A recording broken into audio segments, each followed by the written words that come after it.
In 1905, San Francisco, Chinese immigrants, veterans of the gold rush and railroad construction, faced prejudice and exclusion. Survival necessitated resilience. From this necessity, street food emerged. Cooking with limited resources on every corner, immigrants created meals that were more than sustenance. They were flavor, identity, and hope. These humble dishes, sold for mere nickels, fed a marginalized community and became the culinary foundation of a new American history. Join us to explore the 25 vital street foods of 1900s Chinatown. Number 1. Juk rice porridge. A simple, comforting rice porridge, stretched thin with water and often flavored minimally with ginger, salted duck egg, or slivers of preserved vegetables. The dish relied on cheap, accessible broken rice, boiled down until the starches burst into a creamy, nourishing gruel. When pork or chicken was too expensive or hard to source outside the community, vendors used peanuts, dried scallops, or scraps of lean offcuts. Vendors ladled it from large, steaming metal pots balanced precariously on pushcarts before sunrise, adding scallions or a drop of soy sauce for a few extra cents. It was the quintessential breakfast of laborers: warmth, memory, and sustenance in a bowl, the enduring taste of Guangdong on a foggy San Francisco morning. The subtle savoriness provided a crucial energy boost for those facing a long day of strenuous labor. Number 2. Char siu, Bao BBQ pork buns. These were fluffy, snow-white steamed buns, split open to reveal a sweet and savory filling of barbecued pork. The pork filling was usually made from cheaper shoulder or belly cuts, marinated heavily with honey, 5-spice powder, and fermented soybean paste to cover any inconsistencies in the meat quality. Since traditional Cantonese ovens were rare, the marinated pork was often roasted in rudimentary brick ovens, or even over open coals before being chopped and tucked into the yeast dough. Sold steaming hot from stacks of bamboo baskets on the corners of Grant Avenue, they were a perfect portable lunch, representing a small, deeply satisfying luxury amid hard work. The slight sweetness of the dough balanced the rich, salty filling perfectly, making every bite a treasure. Number 3. Egg tarts, Dan Ta. A Cantonese-style custard tart featuring a creamy, slightly sweet egg filling baked inside a flaky, buttery crust. The ingredients were a fascinating blend of cultures. The pastry often used lard for flakiness, a traditional Chinese fat, while the creamy custard relied on easily sourced American sugar, milk, and eggs. These were baked in small, shared communal ovens or bakeries, then sold cooling on racks outside storefronts, their golden tops glistening.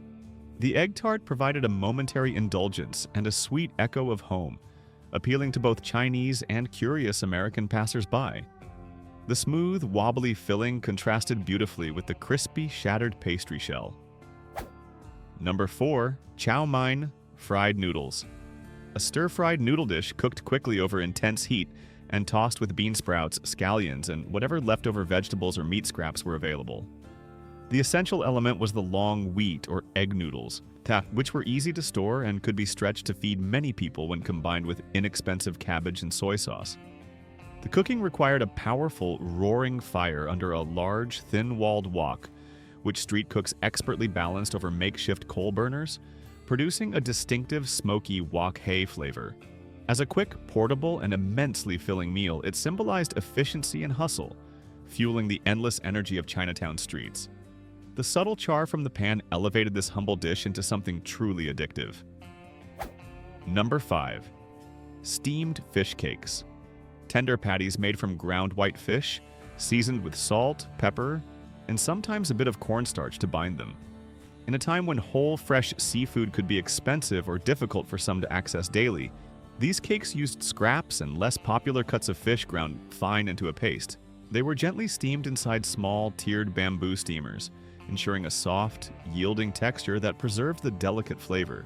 Dipped in a simple sauce of soy and oil, they were a light, easily digestible protein source, connecting the immigrants to the coastal bounty of their ancestral homes. The bouncy texture, or Q, was a mark of the vendor's skill in preparing the fish paste.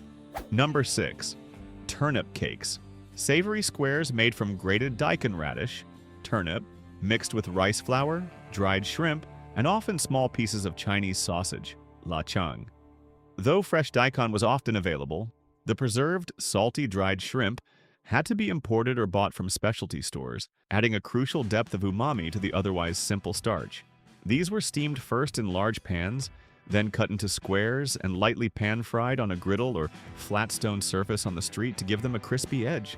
This dish was often served during the Lunar New Year but became a comforting street snack year-round, symbolizing good fortune and abundance. The contrast between the soft, savory interior and the crisp exterior was utterly delightful. Number 7. Sesame balls hollow.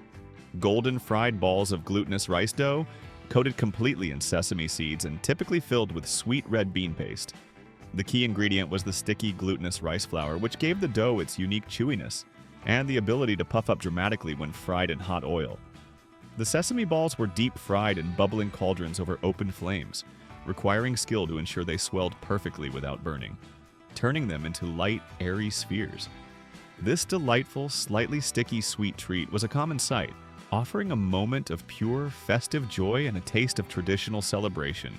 The light, crispy shell shattered to reveal a chewy layer and a burst of sweet bean paste.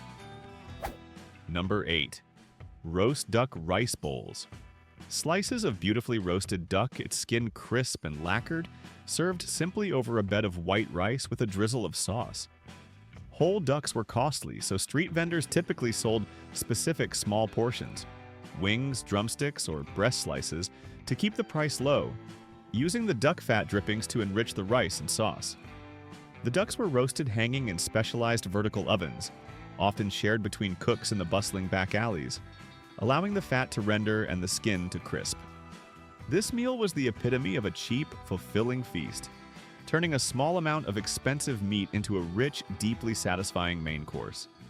A perfect roast duck rice bowl offered the perfect ratio of crispy skin, succulent meat, and sauce-soaked rice.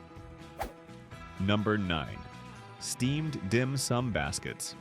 Small assortments of delicate savory or sweet bites, originally served in tea houses but adapted for quick street sale. Instead of the wide variety found in formal settings, street vendors focused on just a few easily pre-made types like shrimp dumplings, hajiao, or pork dumplings, xiao mai, keeping them warm in stackable bamboo baskets. The art of dim sum was simplified. Ingredients focused on ground meat, shrimp paste, and flours, utilizing American-sourced seafood when possible. The baskets were stacked high on push carts, offering a quick, affordable, and refined taste of the slow ritual of Cantonese tea service, connecting workers to their cultural roots during a busy day. Each small, meticulously folded bite was a testament to the high standards maintained even in street cooking. Number 10. Almond cookies.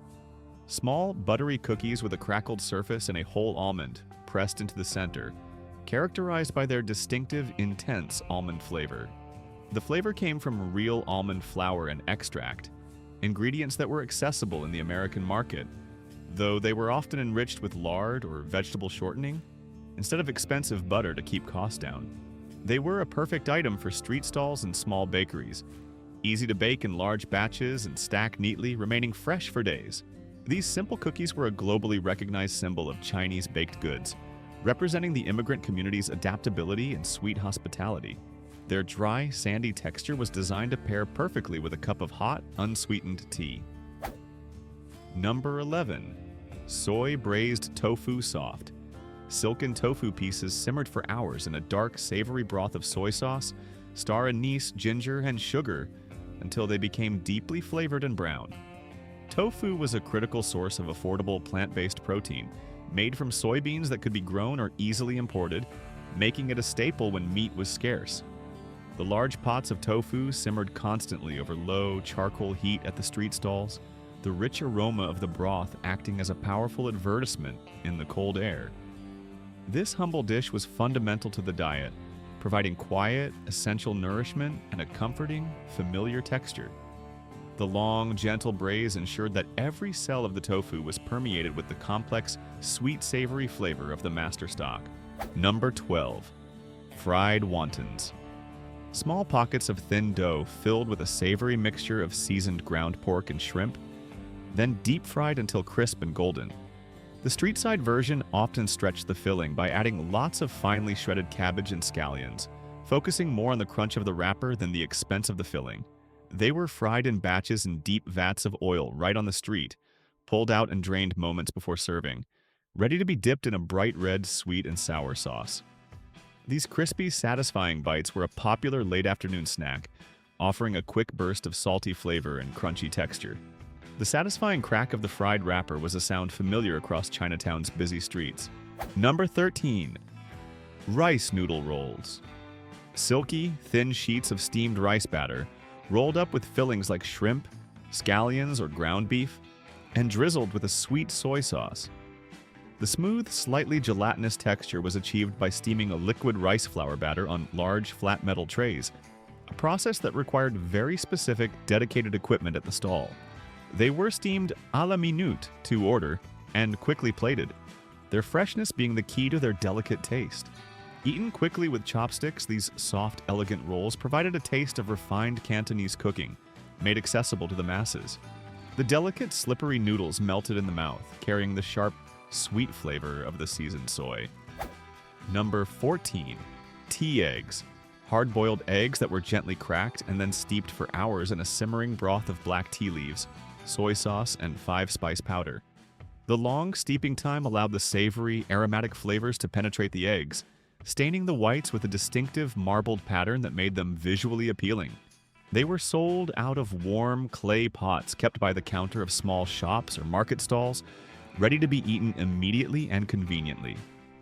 The tea egg was the perfect, durable, shelf-stable, and inexpensive protein snack, a savory and portable bit of home for travelers and workers. The intense, earthy perfume of the tea and spices was instantly recognizable on the street. Number 15. Red bean buns pillowy. Steamed buns similar to the char siu bao, but filled with a sweet, dark paste made from mashed and sweetened adzuki red beans. The red bean paste was a stable, inexpensive filling, relying on dried beans that could be stored and prepared in large quantities.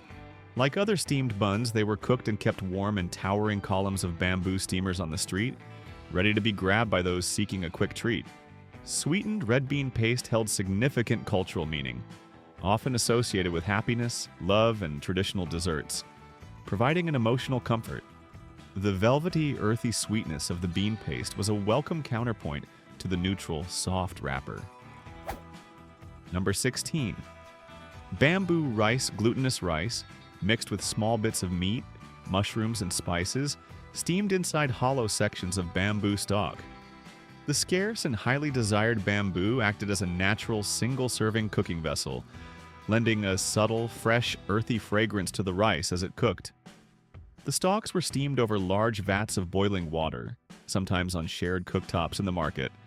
Then the rice was cracked out of the bamboo for the customer. This unique preparation method evoked the forests and mountains of southern China, representing a deep, primal connection to nature and traditional cooking methods. Unwrapping the leaf-lined cylinder was like opening a fragrant, personal gift from home. Number 17. Peanut congee. A thick, savory porridge made with rice, water, and slow-cooked peanuts, often garnished with crunchy preserved vegetables. The peanuts, which were readily available through American agriculture, were used to add a rich, nutty flavor and essential fats and proteins to the otherwise basic rice porridge. This type of congee was often sold at quieter residential street corners, ladled into bowls for families to take home as a light supper. It was a testament to immigrant ingenuity, using readily available American ingredients to recreate the essential textures and flavors of a beloved staple. The added fat and creamy texture from the peanuts transformed a simple gruel into a deeply satisfying, warming meal. Number 18. Fried dough sticks. Long, golden brown, lightly salted strips of deep-fried dough that were airy and crispy on the outside, yet slightly chewy inside. Made from a simple wheat flour and leavening agent mixture, it was a very cheap and quick-to-prepare item. Fried in bulk during the early morning rush, vendors fried these in enormous woks of oil, pulling them out with long metal tongs and handing them over wrapped in simple brown paper. These savory dough sticks were the quintessential companion to juk, rice porridge, or hot soy milk, offering a satisfying crunch and filling calories for the start of a hard workday. They were essential for soaking up the last flavorful drops of congee in the bowl. Number 19. Sweet rice balls. Small, chewy balls made from glutinous rice flour, sometimes filled with black sesame, peanuts, or red bean, and served warm in a slightly sweet ginger-infused soup. The dough's unique texture relied on high-quality glutinous rice flour, which was often imported, making it a slightly more precious street treat. They were boiled quickly in small batches over street burners, a simple and quick preparation for this sweet delicacy.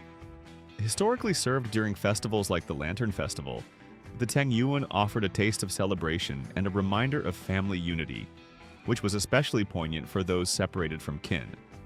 The warmth of the soup and the soft chew of the rice balls provided immediate comfort and sweetness.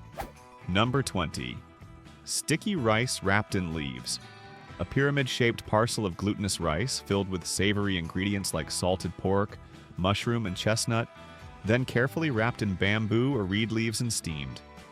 The flavor of the leaves, either imported or locally sourced substitutes, was crucial, permeating the rice with a subtle, fresh, earthy fragrance during the lengthy steaming process. The wrapped parcels were steamed for many hours in large, deep pots and sold hot, easily unwrapped to reveal the dense, fragrant meal. This food was profoundly linked to the Dragon Boat Festival, serving as a heavy, nutritious, and deeply symbolic single-serving meal. The dense, compressed texture and rich, savory filling made this a meal that would sustain a worker for hours. Number 21. Soy sauce chicken pieces of chicken. Often wings, legs, or smaller cuts, slow simmered in a dark, rich, and fragrant bath of soy sauce, rock sugar, star anise, and various spices. To maximize flavor and minimize cost, street cooks used tougher, older chickens, and the long simmering process tenderized the meat while thoroughly infusing the flavor. The glistening dark pieces were sold individually from a hanging display at the stall or chopped onto a bed of rice. This dish was prized for its beautiful dark color and intense savory flavor, offering a deeply satisfying taste of protein and luxury for a small price. The intense sweetness and savoriness of the braising liquid reduced down to a perfect glossy glaze. Number 22. Lotus mooncakes. Dense, round pastries with a thin, slightly chewy crust, pressed with an intricate pattern and filled with a thick, sweet paste made from lotus seed. While traditionally a mid-autumn festival delicacy, simpler, smaller versions were sold year-round, using expensive imported lotus seeds that were often blended with cheaper melon or pumpkin seeds to stretch the filling. They were baked in specialized ovens, their complex patterns a testament to the baker's art, and sold individually wrapped or in stacks. The mooncake was a rich, heavy sweet, a potent symbol of family reunion and completeness, holding profound emotional value. A small slice of this heavy, luxurious pastry was enough to satisfy a strong craving for home. Number 23. Dried squid snacks. Thin strips of dried shredded squid, often seasoned with a bit of sugar, chili, or salt, and typically chewy and intensely savory. Drying and preserving the cheaper cuts of squid made it a shelf-stable and easily transportable protein snack, requiring no immediate cooking. Street vendors sold this snack by the small handful or by weight, often keeping it in large glass jars that visually displayed the unusual texture and shape. These intensely flavorful salty snacks were often chewed slowly, providing a sustained, savory hit and offering a durable, convenient pocket snack. The powerful oceanic aroma of the dried squid brought the immediate sensory memory of coastal China. Number 24. Steamed pork dumplings. Open-topped, cup-shaped dumplings filled with a mixture of seasoned ground pork, shrimp, and often Chitek mushrooms, typically crowned with a small dot of orange crab roe. The cost-effective street version relied heavily on inexpensive ground pork and cabbage, with only a token amount of shrimp or other expensive ingredients used for flavor. They were kept warm and moist inside large, multi-tiered bamboo steamers on the pushcarts, ready to be eaten quickly by hand. As another classic of dim sum, the siomai provided a quick, satisfying burst of savory flavor, a perfect hot bite on a cold day. The pleated wrapper and juicy filling made it a highly prized, savory little jewel. Number 25. Chinese sausage fried rice. A quick high-heat stir-fry of cold, day-old rice, mixed with chopped-up pieces of the distinctive sweet and savory Chinese sausage, Lechong, eggs and peas or scallions. The intense preserved flavor of the lechong, cured pork sausage, was key, meaning only a small amount was needed to flavor an entire cheap batch of rice, stretching the meal. Cooked in a roaring hot wok over a fierce flame, the dry, grainy texture and smoky flavor, wok-hei, was essential. This dish was the ultimate symbol of no-waste cooking and efficiency, taking simple ingredients and turning them into a flavorful, substantial, and globally beloved meal. The rich, sweet, smoky scent of the cooking sausage was an irresistible lure to hungry passersby. These humble street foods were not just meals. They were the culinary bridge built by hand and wok, connecting an ancient civilization with a new, sometimes hostile land. Before fusion cuisine or international takeout boxes, there were men and women cooking in alleys, feeding a community that once tried to push them out. And that too is American history.